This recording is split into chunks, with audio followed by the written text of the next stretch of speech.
Most people never become good chess players, and that is not because they are not smart enough, or because they don't have the skill to play chess, or because they don't know specific things. Most people never get good at chess because they make their moves based on intuition instead of following a clear step-by-step system to consistently play good moves during the game. And that is exactly what I will be teaching you here today. Because strong chess players don't just guess what they think the best move is. They have a clear system, a set of rules that they follow to consistently keep playing strong moves. And that is what I will teach you.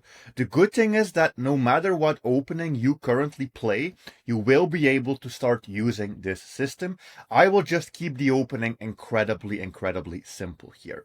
So first of all, for the opening, what I think is the most important thing to do is to just put a pawn in the center, protect it with a different pawn, and then we want to develop our kingside pieces and we want to castle. So that is exactly what I will be doing. Personally, I always do this. I always build this triangle. I call this the triangle defense. This is what I always do. But as I said, you can use what I am about to teach you with every single opening. The first thing that we need to do is we need to just get through the opening phase without immediately having a completely losing position, and we need to castle as quickly as we can. And now we are in the middle game. The moment we have castled, we are in the middle game, and this is when strong chess players start using a thinking system, a set of steps that they can use to consistently find good moves. And I will teach you a very strong and very simple to remember thinking system. So what we will be using during this game is the CCTO thinking system, which stands for check, capture, threat, optimize. And this is the order of priority in which we need to evaluate different moves. And then as soon as we find a good move, we are going to play it. So the first thing we need to look for are checks. We don't have any checks, so we can skip that step. Then we need to look for captures. We do have a capture. We can capture this pawn on c4. So now we need to ask ourselves, is this a good capture? Well, we are helping them to develop their bishop. Probably not a good plan. So we don't have a capture. Then I am looking, do I have a threat? And a threat is when you attack something that is unprotected, like this pawn, or when you attack something higher value, like a bishop, with something lower value, like a pawn. Those types of moves are threats. So what I am looking at here is possibly queen to b6, attack the pawn, but they can solve it very easily. We don't really benefit, and I really don't know if I want my queen out here on this square. So let's not do that. h6 is also an interesting move. This attacks their bishop.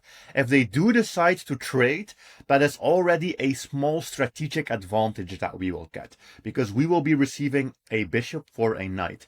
They can also choose to move back. Okay. So is this move useful? I think it is useful. Is it going to win the game? No, but it is a useful threat, because maybe they will take, which in this game they do, so we can take back with our bishop. And now we already have a small strategic advantage, because we have two bishops, they have one bishop, which means that the player with two bishops is in general going to have a better game as long as we focus on opening up the position. All right. So what I am doing is I keep using this CCTO strategy over and over again.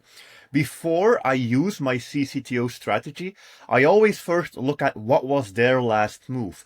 Because a big mistake many players make as well is they get tunnel vision. They are so focused on using this CCTO that they don't pay any attention to what the opponent is doing. Right now they develop the bishop and it's not threatening anything, so we can just think about our own plan. So do we have any checks? No. Do we have any captures? Yes, we have two possible captures. Capture the knight and double the pawns, which could work. Or we capture the pawn and make the bishop move twice. So these are things that I am thinking about, captures. I'm not going to start looking for threats because we already have captures. So this is what I need to think about. But we need to be strategic with our moves. So I just said that we have the advantage of having two bishops. Okay. And when you have two bishops, What you want to do is you want to open up the position as much as possible. And whenever you hear someone say open in chess, they mean remove pawns from the board, because that opens diagonals and it opens files. So if I am looking at this, which is the small center and the big center, I would like to have all of these pawns removed. If we can remove all of these pawns, then we would be having a good strategic advantage with those two bishops. So that's the first thing I am thinking about. So maybe a move like pawn takes and bishop takes could be considered. Is there an immediate follow-up here? No, not really. Okay. The other thing we could think about is this capture, which this capture looks a little bit strange because we are giving back that bishop for the knight. So this is something that we shouldn't do unless if we have a clear advantage after doing it. And what I always recommend is to calculate 2 to 3 moves deep. We don't need to go deeper than that. 2 to 3 move deep calculation is all we need. So move 1, CCT, we have a capture. Move 2, we also look for checks, captures, and threats. And we have a threat. We have queen g5, and this attacks 2 unprotected pawns at the same time. And they won't be able to protect both of these at the same time. So by using this CCTO strategy, I have already right here figured out a way that we can try to win a pawn. Yeah, we will just be winning a pawn. And this is exactly how your games will go if you follow this strategy. You will play safe, solid, keep improving the position. Your opponent will make a mistake, and because you are doing that CCTO, you are using the right framework for your moves, you will find this. And we are already up a pawn, so that's great. We did lose the advantage of the 2 bishops, but you have to know in chess, a material advantage, like what we have here being up a pawn, is more important than a small strategic advantage, like having those 2 bishops in a position where we still had so much work to do to open up the position. All right, so we are already up a pawn. That's good. Does that mean that we will win the game? Not at all, because 1 pawn is usually not enough. We need 2 pawns or more to win a game of chess. All right, they play rook here. I don't see threats, so CCTO. Checks, yes, but I won't be giving up my queen. Captures, yes, but I won't be giving up my queen. We also have this capture, which could be interesting. This opens up the D file, but right now I don't see a benefit from it. Do we have any threats? Not really. This would be the only threat. We are attacking that knight with a pawn, but it would also be horrible because we would actually be losing or queen in that sequence. So no threats. Okay. If we don't have a check, a capture, or a threat, we need to optimize. We need to optimize. What does optimizing mean? It means that we want to improve our pieces, especially those on the back rank. As you can see, I literally haven't done anything with most of my pieces. Or I want to make a pawn move that helps improve my pieces. Those are the things I'm looking at. What could we play? Knight d7 could work, but I will be playing rook to d8. I think this is a smart move because rook to d8 actually helps to set up a small trap where we will be taking that pawn and they cannot take back because otherwise they would be losing the queen. Okay, they attack my queen. We just have to move back. Let's be safe. Better be safe than sorry. That's very important. Okay, and they take here. So we have an important decision to make at this very moment. They just took our pawn. We definitely need to recapture, but we have 3 different captures that we could look at. This is a position where most of the time people choose the wrong way to recapture. So first of all, what happens if we take with the rook? They take our rook and we are losing material. So that's definitely not the right option. We can also take with the e-pawn or we can take with the c-pawn. And when we consider these captures, we have to think about what does this help to improve for our pieces. If I take this way, all I am doing is opening up this file. Open up, remember, means removing a pawn. I remove the pawn from the file. I open up the file, which is only good for white because they will be putting a rook straight across my queen and I don't like that.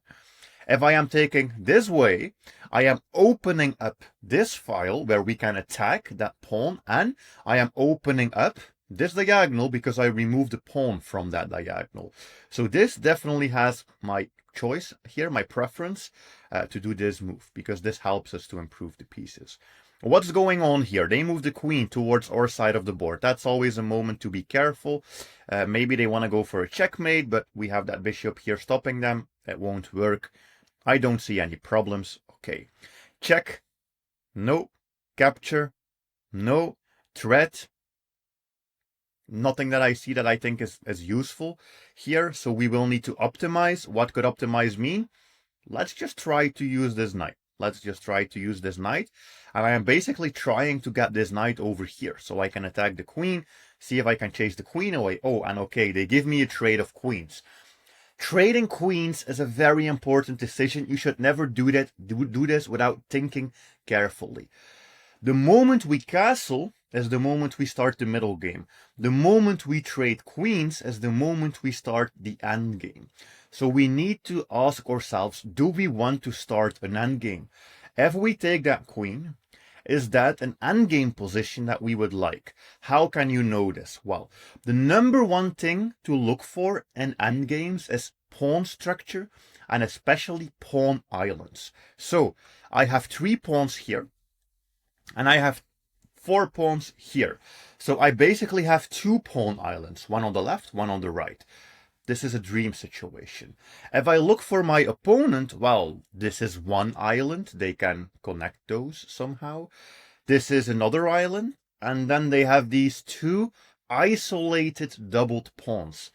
That's not looking great for them. And this is a huge pawn weakness that they will have. And we will be able to use that to our advantage here in this endgame. I even think that if we play the move knight g4, we will just be straight up winning that pawn, I think. Yes.